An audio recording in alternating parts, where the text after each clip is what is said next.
I'm Father Charles Polifka, pastor here at Annunciation Catholic Church in the inner city of Denver, little gem in the midst of the inner city. And I've been a Capuchin for 53 years now and enjoyed every year of it and all of my assignments.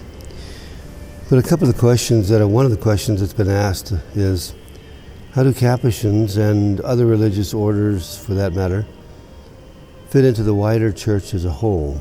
For example, the relationship to bishops, priests, laymen, etc.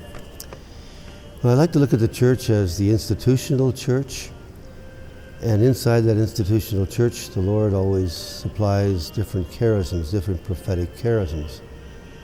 And one of the charisms was the Franciscan charism. Franciscan charism, which is a charism which really centers itself on love for the poor and also assistance to those poor, lifting them out of their poverty and giving them dignity. And that's one of the charisms of the Capuchin Franciscans. So in the church, there's the institutional church, which is the bishops and the deacons and the priests and the Pope and all of the government of the church. And then you have within the church, you have that prophetic element, religious communities, some of whom live out the charism of education and teaching, some of whom live out the charism of their focus on the poor, and some of them had the focus on preaching, like the Dominicans. But this is a charism that the Holy Spirit has given to the church. So how do we fit in? Well, this charism is protected by an individual grouping or an individual, I wouldn't call it government so much as different communities. And the communities of bishops, the communities of priests and brothers live out that charism, and the church protects that charism.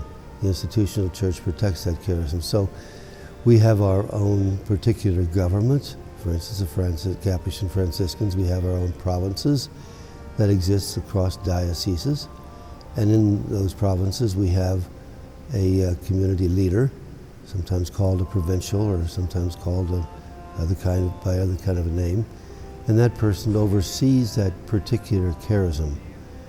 So we exist side by side and within the church, within the institutional church, as people who live out a charism. And we have a governing body or a government that protects that charism within the church. And then the church itself protects the charism too. Bishops, priests, bishops especially, and the Pope protect that charism by making sure that the leaders of the different communities are able to live out that charism. So we work within the church as, you might say, prophetic people who protect different aspects of the churches, of the whole church. And thanks be to God, throughout the history of the church, those different charisms, whether there have been charisms of contemplative life, charisms of teaching, charisms of preaching, charisms of working with the poor, different charisms. The church has always encouraged those charisms, protected those charisms, and each one of those groups that has that charism has its own government or protection of that charism itself. So that's how we fit into the church.